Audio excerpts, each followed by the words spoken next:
All right, guys, welcome back to the shack. And today I'm going to be reviewing another laser from Trees. A lot of you may have seen the video of the TS20 that I've got from Trees. It has all the bells and whistles of the Z-axis and all that. This machine's a little simpler, but it also comes at a lot lower price point. This is going to be the TTS 20. The machine is a 20 watt machine, but I will say from my first just looking at it as I got it out of the box, the module is significantly smaller than what you typically see on 20 watt machines. And the machine also has a work area of 418 by 418, which is bigger than a lot of the machines on the market today.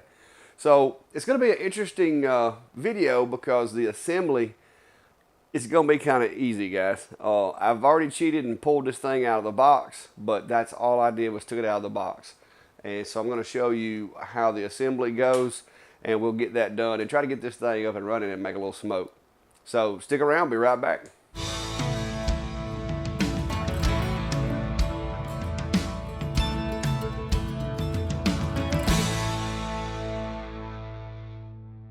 All right, guys, so first of all, I want to let you know that this machine that I got, if you look at their website, it comes packaged as like their pro model. It does come with an air assist pump and a honeycomb. The honeycomb, it's not a huge honeycomb, but it is pretty significant. It looks really nicely built, but it comes with the honeycomb as well as the backer for the back of it. And you got these little cool little pieces that pop on here to kind of hold everything together so you don't have to worry about that piece sliding. That was kind of neat to see that added to it, but I could probably take those off. They're probably just for shipping, but the cool thing is nothing moved around, so we'll just leave them on for now. It shouldn't matter. So those are I'm gonna set that right there where you can see it. But guys, this is the way it came out of the box. I've got the cabling. I got a few screws and some small parts right there. These are basically the fender clips.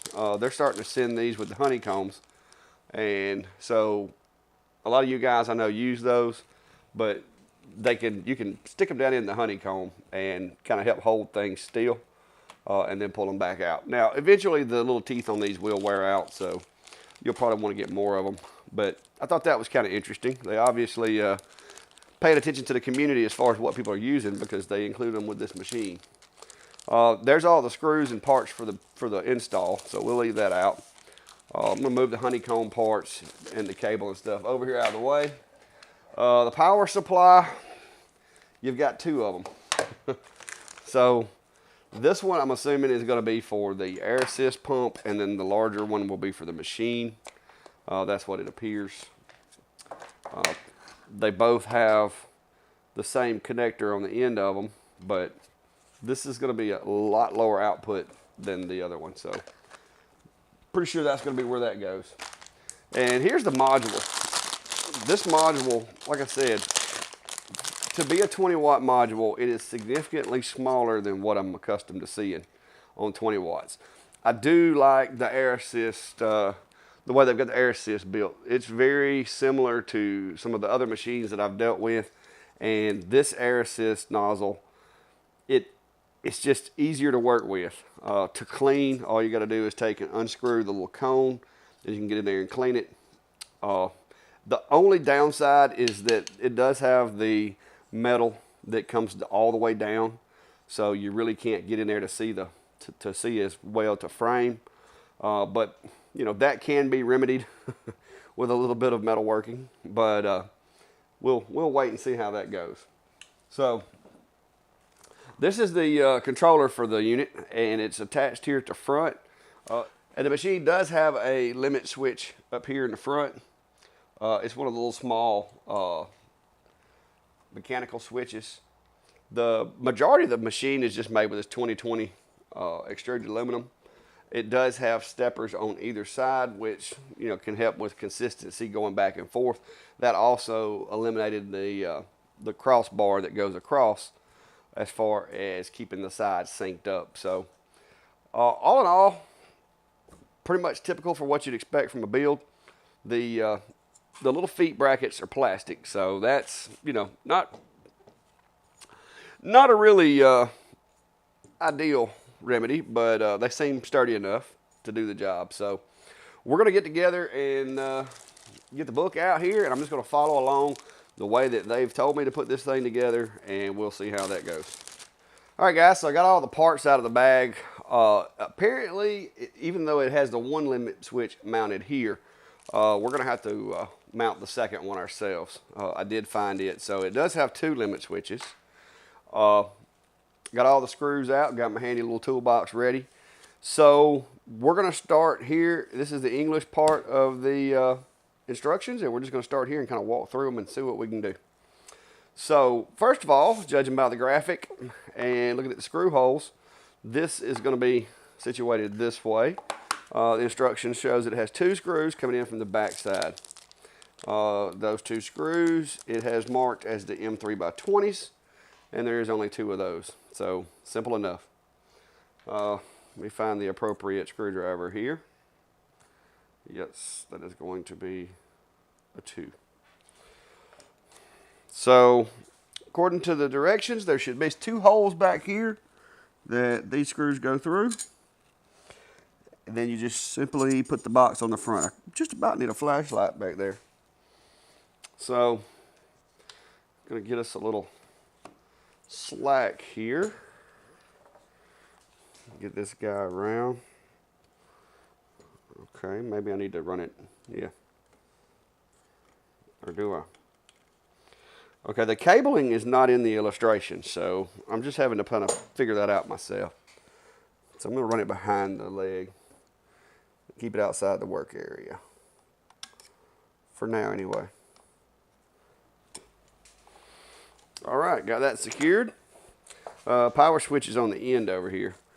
I think I could probably get away with running this around the rails. They've already got the limit switch plugged in. Let me unplug that and see if I can come up with a way of routing this cable that I like.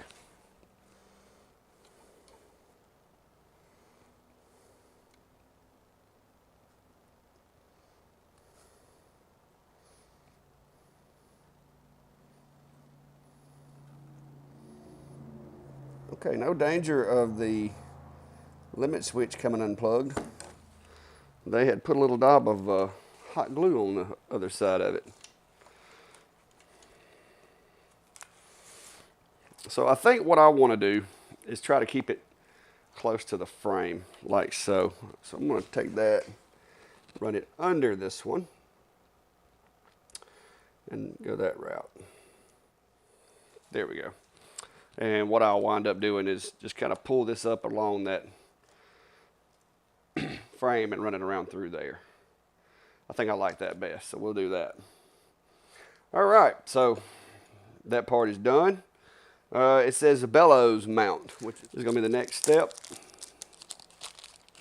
This is just a little plastic bracket. Looks like I'm going to need M3 by 6, 2 of them. So I've got a little bag here with 4 of them in it, so I guess I only need 2 for this step. It's showing that there's a hose that has to go from here over. I'm not really sure I'm following on that. But we're going to do it according to the book. And if I want to modify it, we'll modify it when we get done. But we'll see how this works out.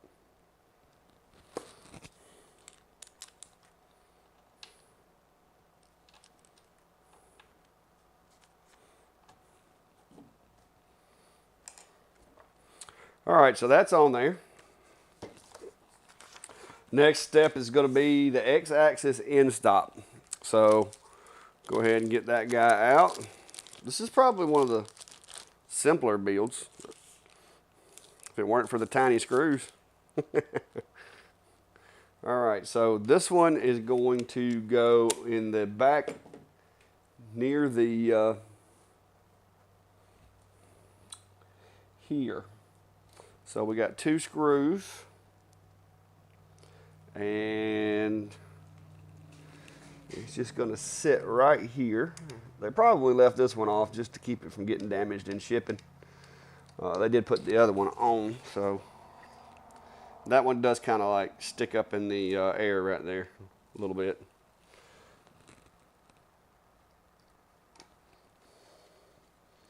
So I got those 2 screws in. Just going to use my tool. I'm not going to use the power function. I'm just going to use it as a screwdriver. All right, so while I'm here, guys, I'm going to go ahead and plug this in. This is the wire for the limit switch. And I know there's probably a step that's going to tell me to do this, but we'll go ahead and stick that in there. All right, next step is showing installing the laser module. So we got the laser module. It's traditional dovetail with a thumb screw.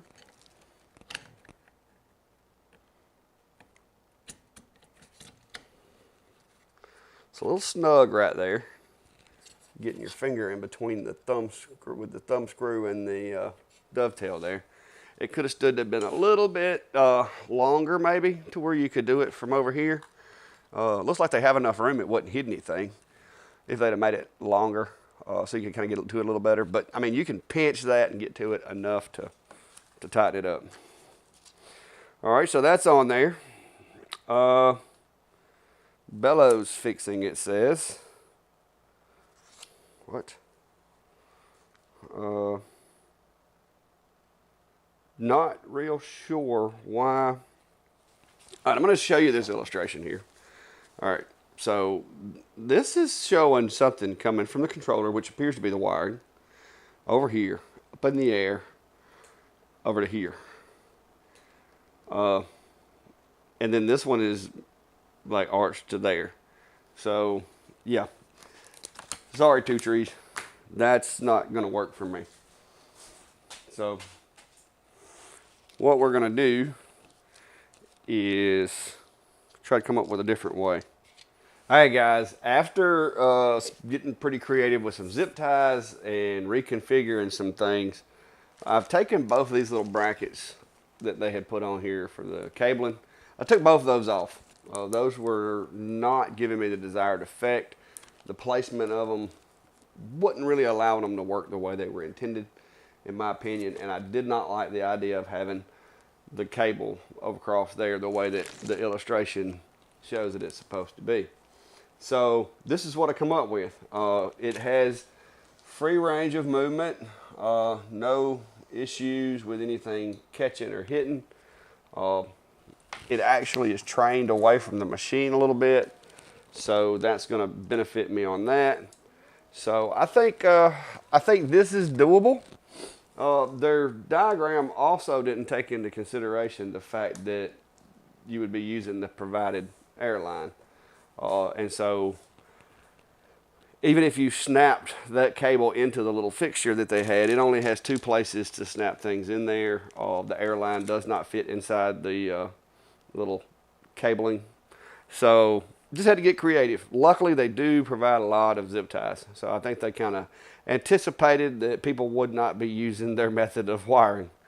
I did have to break out a couple of my larger zip ties up here in the front just to give me a really good shore up to where this is connected to keep from putting any pressure on the connection to the controller, and just make sure that this stays put. So after a little bit of engineering and unplugging some cables and rerunning cables, I got everything laid out the way I wanted to. Now I will tell you this, they've put hot glue on most of the plugs. So if you start to try to pull something loose, just be aware there's probably going to be some hot glue on there. You may have to take a pocket knife or something to just kind of pick that off of there before you can pull it. You don't want to pull the wires out of the plug trying to get it to come loose. But that's pretty much, it's put together now, guys. I went ahead and got the last little bag out. It's got an extra lens in there, and I'm gonna be dropping that off in here with these little brackets that I didn't use. This will be my little bag to keep up with the extra stuff for this machine. It does come with a card reader and a micro SD card. So I'm gonna go ahead and get that out of there. I'm gonna be copying all the data off of this card and saving it to my computer, because a lot of times you're gonna find that your manual drivers and things like that will be on these cards. So it's not a bad idea before you plug the machine up just to go ahead and check and see what's on there. I've got a card reader set up over here by my workstation. So all I've got to do is plug it in there, and we'll go over and copy that stuff off before I put the card back in the machine. Now I'm gonna leave the files on there when I put it back in the machine, just so that I have 2 copies of it at that point. The cable management did give me a little heartburn. One thing that I will tell you I'm gonna have to do too, I can tell it already, is this gantry is going to need some adjustment. So I'm gonna have to adjust those concentric screw nuts on those, because this gantry is very, very loose. The sides appear to be decent. Left side is maybe even a little too tight. The right side is going to need some work. So I'm going to be tensioning belts and adjusting the nuts on it and everything, and then we'll get to the testing as soon as I get this thing adjusted, because I can tell already it needs it. All right, guys, so I got the gantry adjusted. I had to adjust all the eccentric wheels. I say all of them. There's really only 2 on the sides that can be adjusted, and then 1 on the gantry. The others are fixed. So this is a little wrench that you use, and when you're adjusting those guys, just turn them like 1/8 of an inch at a time, or 1/8 of a turn rather, at a time, until you get them snug and you get all the slack out of there.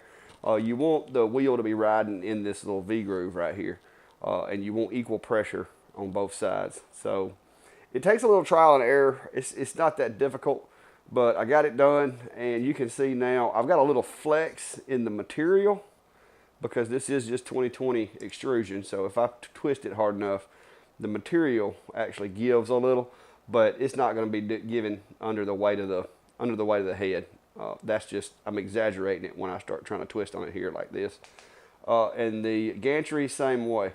The materials that they use, this polymer material, it will give a little if you twist really hard, but under normal use, it is more than stable, it appears. So I've got it now to where the gantry, it has resistance, but not a lot. I mean, you don't have to press real hard to get it to move, and that's kind of what you want. You don't want it to just fall from one side to the other, but you don't want it too tight either, because that can be bad. Now, I will say that a lot of times after you run a machine for a few days, they'll kind of loosen up a little bit, and I expect this machine to loosen up as the belts, stretch a little, and some of the parts kind of smooth each other out.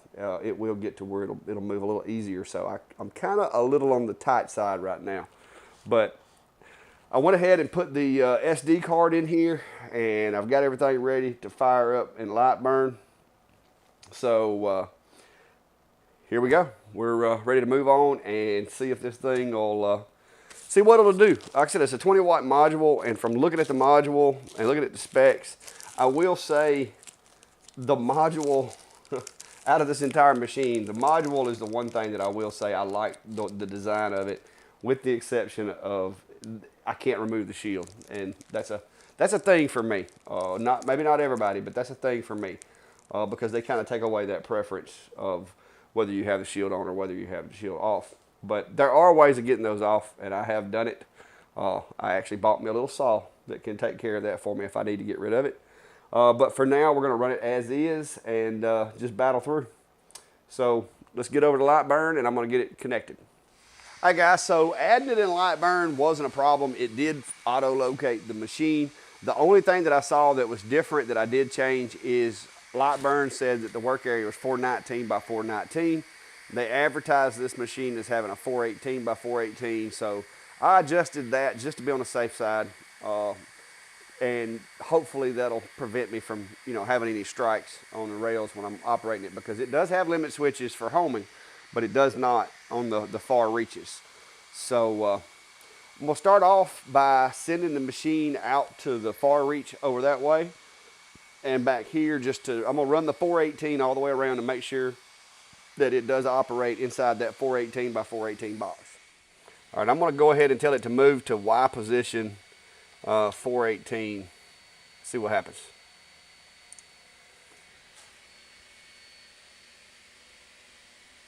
All right, smooth, no collisions. All right, now I'm going to move it over to X418.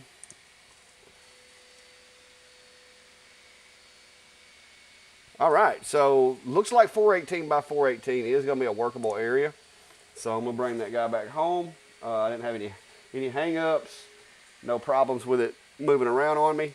I'm gonna go ahead and load a material test here because I haven't seen this thing burn yet.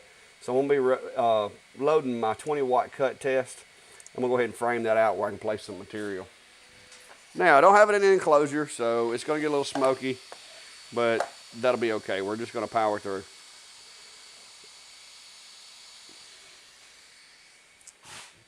Now, this machine does come with this little focusing lever. That would be the one disadvantage if you were to take the shield out from around it. So less than 15 millimeters, it says use this top one. So we're just going to lay this under it. Like I said, the bigger thumb screw wouldn't hurt my feelings, but it's actually usable. And that should be focused. So here we go. I'm going to put my glasses on. Like I said, I do not have it in an enclosure, so there will be smoke.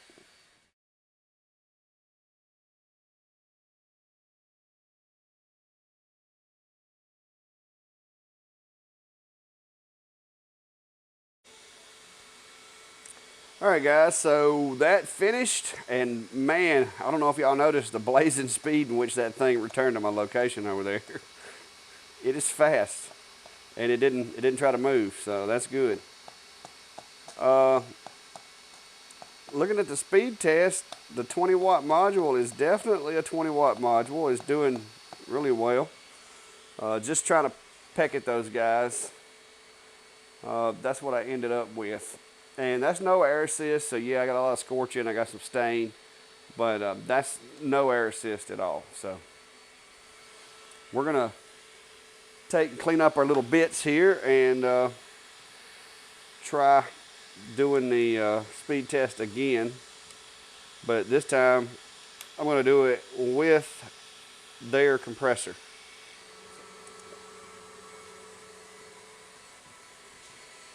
Man, that's fast. I got to give it to them too, Trees. You got it on speed now. All right, starting to get a little smokier in here. But that is our air assist burn. Look at that, guys. Free fail without having to touch it all the way up into the 8s.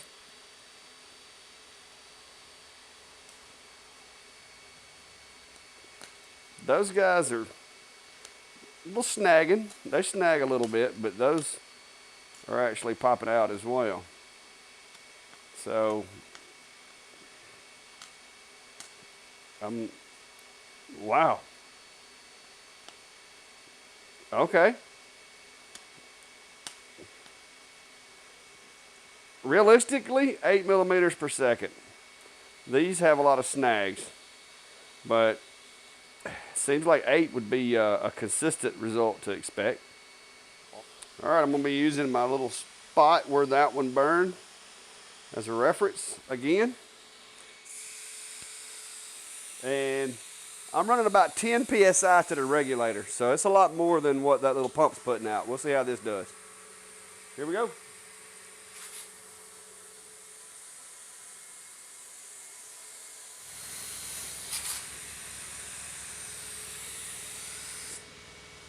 All right, guys, that was shop air. I'm gonna tell you, the speed of this thing's amazing.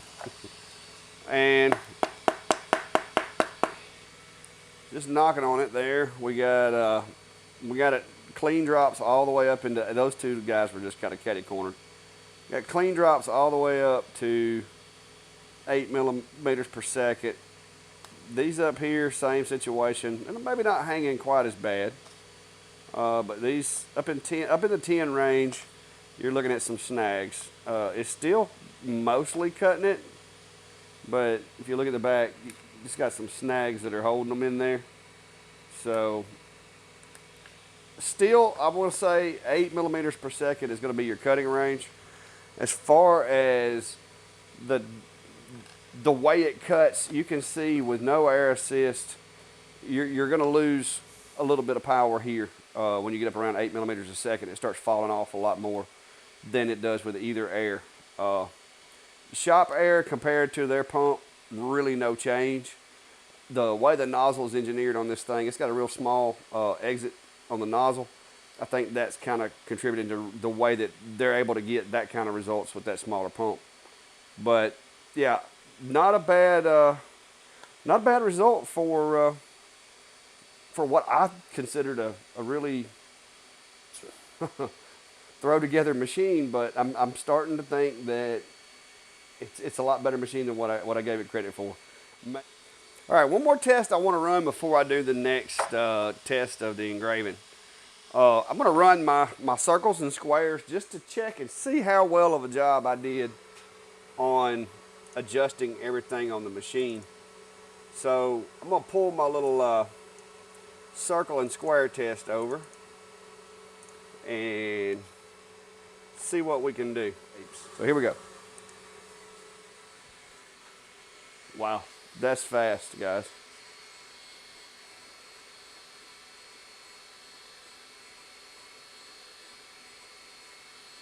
I'm starting to think that they may not be pulling my leg with this whole it'll engrave at 500 millimeters a second.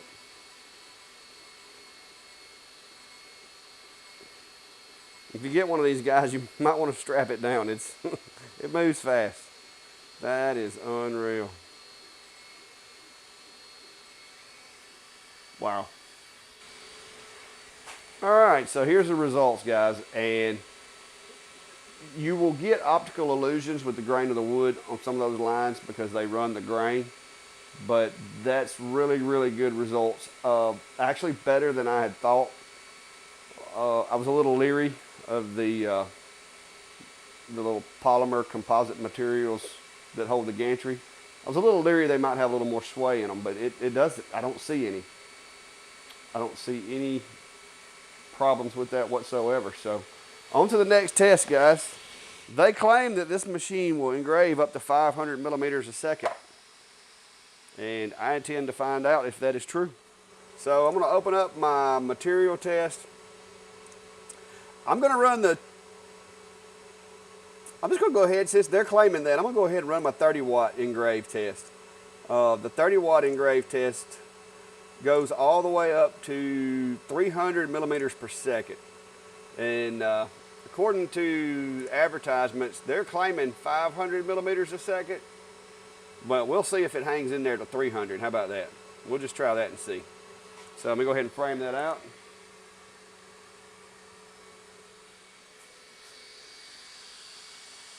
Move my material over a little so as not to waste as much. And here we go, guys. Let's see if it'll do 300.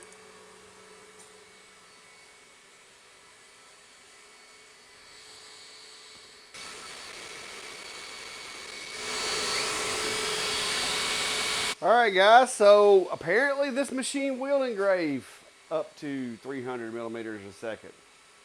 So looks like we're looks like I'm building a new power chart. All right, guys, so I have named this speed test my insane speed test. This is going to go from 300 millimeters a second up to 800. I did cap it at 80 to 100% power, so I don't think at those speeds, I don't think I'm going to need those lower power yields. So here we go. I've got the text set to 200 millimeters a second at 100% output. And you can see it is very fast and effective. So yeah, this machine, they boast a dot size of 0.08 by 0.08, which is cool because that if they're correct, that means the kerf should be the same all the way around your cut, instead of you know, with some of the other machines in turns and stuff like that. Sometimes you wind up with a wider kerf on one side of the line than the other. So if that's true, then that's possibly the reason that this machine is capable of doing it at these speeds, and also it should make it really good at doing photographs. All right, guys, so they're telling the truth. Now, 800 millimeters per second is really, really faint, but it actually will do it. You get down here around where they're saying 500 millimeters a second, it will engrave. I agree. Now, that's not really, really dark. I still think 300 is probably the most realistic. But you can get up to probably up to around 400 if you were doing, depending on the material. Now, keep in mind, this is wood. So if you're doing like painted canvas or something like that, you actually could probably do better with the 500. But on this particular wood, I'm going to say my threshold is probably around 400 millimeters per second. Is as slow as I would want to go to do an engrave. So what I'm going to do now is I want to do a photo, because if you can look at these, I don't know if you can tell these lines, guys, but this looks like it's got a really, really small dot size. So I want to do a photo. All right, guys, I got me a photo ready to go, and we're going to send it. I'm going to be running this thing at 400 millimeters per second. I've got the DPI set to 315, which makes my line interval 0.08, which coincides with the size of the beam on both directions. And I'm going to be running it in Jarvis, and then I'm going to cut it out afterwards at 8 millimeters a second, 100% power, just to make sure it drops. So here we go.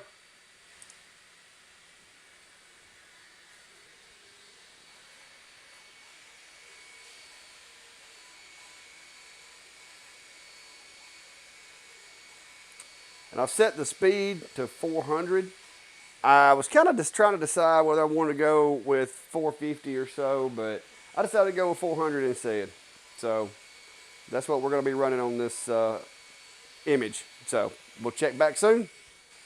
All right, guys, so I got the image done, and we'll discuss that later, but pretty impressive. So now I've kind of designed a file to try to test this machine's abilities and show off some of the things about it that it does well. This is going to be 2 images.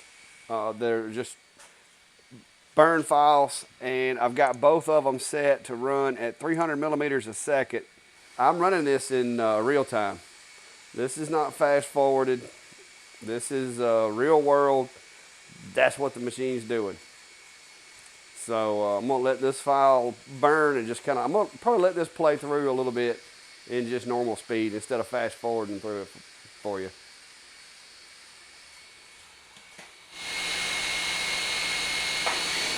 All right, guys, as you can see, it did a really quick job of those, and I want to demonstrate one more thing. So I'm gonna put some shapes around the workspace using those burns as a reference to just show you how fast, as far as like if you were jigging some stuff out, this thing moves really fast. So let me set that up right quick. All right, guys, get ready for it. This is gonna be a little bit insane. I'm gonna be doing lines at 250 millimeters a second, 100% output. So here we go.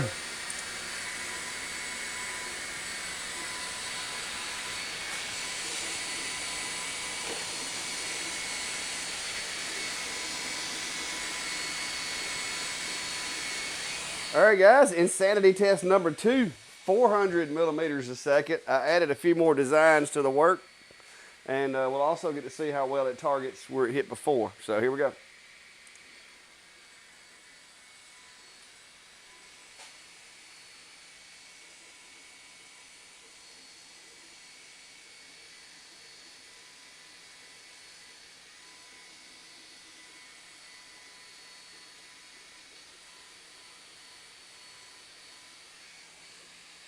All right, that turned out pretty well. 400 is a little fast to be leaving a real dark mark, but it is hitting the same spot, it appears. I'm gonna run it a couple more times just to see how consistent it is at that speed. This speed's not really realistic for wood, but if you do mirrors, or if you do maybe like anodized materials that doesn't take a whole lot of power, you could use this speed, especially just for scratching a line and doing some drawing. So that is, there's 3 passes on the big ones and 2 passes on the smaller ones. So I'm going to run several passes, basically just trying to see if this thing's going to shadow or if it's going to consistently hit the same lines at these speeds. Because if there's any give, if there's any movement in any of the parts, this should definitely make it show itself. All right, one more for the money.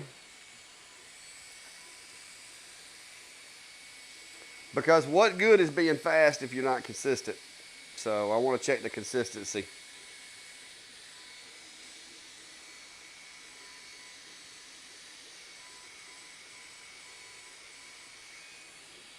All right, I think that's enough. If it was going to mess up, it should have done so by now. So these two I cut out earlier, but look at that, guys. Look at those lines. I don't know how well you can see it, but that's one line. No matter, even the chicken foot, where it was doing the crazy dance to do the burn, there's no shadowing on the chicken foot. The dog, those are circles in the dog pad, no shadowing.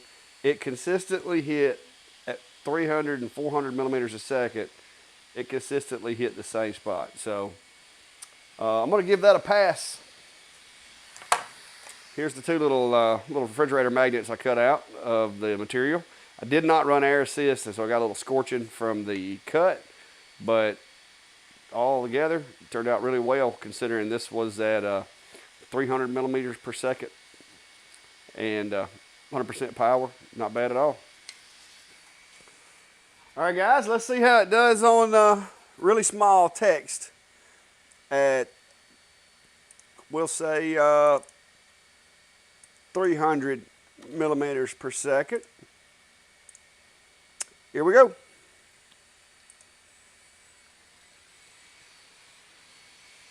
And this text ranges in size from 1 millimeter fonts all the way up to 17 and a half.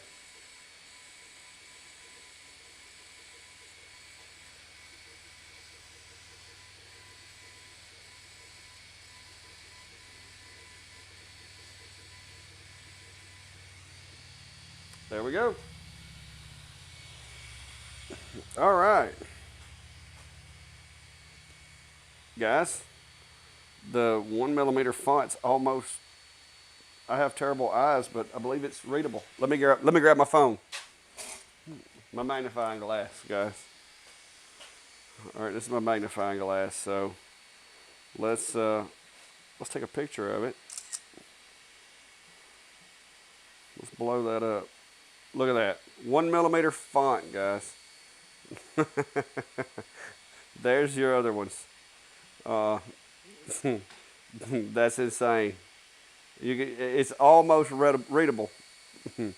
Keep in mind the laser dot is 0.08 millimeters. And yeah. Huh. All right, guys. I was a little quick to judge this machine before I got to use it. I don't know if you could tell early in the video, but I was a little pessimistic about the outcome.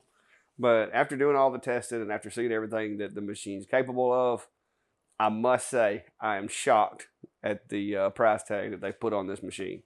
I've got their website pulled up, and this complete kit, air assist, honeycomb machine and everything, they've got it listed for around 600 and some change with coupon, which will get you really close to 600 even. And that's just mind-boggling. I'm gonna be honest with you. The machine, as far as the cable management, still not crazy about the way they wanted it to be done. Now, I like my method, the way that I've got the cables organized. Works much better, works for me, it's what I'm used to. I usually run the machines in an enclosure, so I'm not too concerned about that. But the speed of this machine, guys, I mean, that's the engraving. And you can go back, if you skip through the video and you didn't get to see these tests, you can go back and check that out. The speed of doing the lines and the text, all of this stuff, speed's good, but you got to have consistency to go with speed. And as you can see with the little silhouettes of the animals that we did, even 4 or 5 passes at 400 millimeters a second, letting it go to my return to location and sending it back out, it consistently hit the same cut. So for somebody like myself who likes to, create jigs and make things on jigs, the characteristics of this machine is making it very, very suitable for that type of thing. And it's also not a pushover when it comes to cutting, guys. I mean, you're looking at consistently 8 millimeters per second cutting 1/4 inch, which this is 4.5 millimeter Luan plywood that everybody says doesn't cut good and all that. But I mean, it's roasting through this stuff it will do 10 millimeters a second. I wouldn't recommend that as far as using it on projects. I would stick with 8 just to be certain. But it done good. The circles and square test that I do to confirm the belts and everything is is holding up. It doesn't really get well on that. And then we went ahead and exaggerated that test doing the outlines of the animals, and it still performed well. So the only other thing that I was kind of curious with the thing having a 0.08 by 0.08 spot size was how well would it do on images. And there you go, guys. Clack Shack circa 1984 right there, guys. I decided to mix it up and use a different picture for a change. So, yeah, all I did was took the background out of the photo, added a little contrast to it, dropped it into Lightburn, set the speeds. And if you want to know what the speeds were, you shouldn't have fast forwarded. You can go back and look at the at the setup for this and get those speeds and everything. But all in all, guys, I'm going to have to kind of eat crow on my first assumptions about this machine. I was a little underwhelmed with the way it was built, but now seeing how it works, the plastic components, I was a little, it kind of looked sketchy because it had plastic rather than, aluminum or steel or something like that. But looking at the way it's designed and the way that it moves, I'm pretty sure all that was done to try to keep the weight of the machine down. And in doing so, it has also got the machine to where it moves much faster from point A to point B than what most all the other machines I've tested do. And I haven't done anything to the controller settings on this machine. And it is this fast, straight out of the box. You saw the assembly. The assembly is relatively easy. It comes mostly assembled. The only thing you really have to do is a bunch of wiring and add a limit switch. I mean, it's minimal as far as the assembly. So if you're looking for a complete setup, guys, right now, I'm going to be honest with you, for the price, for everything that you get, not a bad deal at all. I don't know what other accessories are going to be available for the machine as far as extensions or any other kind of add-ons that you might could get, such as the rotary, some leg extensions, that type of thing. But if you're doing engraving and you're doing, especially if you're doing a bunch of little small things like dog tags or pins or something like that you're jigging out, the speed of this machine is phenomenal for that. So I'm impressed. I got to say, Two Trees, you had me worried in the beginning. After coming on the heels of the TS2, I was a little concerned because this one wasn't as robust, didn't have the chains, didn't have drag chains or anything. I was a little concerned. But by not putting all the stuff on here, it doesn't have automatic Z, it doesn't have automatic air. It's a very basic machine. 2 limit switches, a thumb screw for adjustment, a spacer plate for focus, and not great cable management. But with a little bit of work, you can make it happen. So for the price, guys, for a full setup, all you need to go with this is materials, and you can start making some stuff. The $600-something price tag is really phenomenal right now.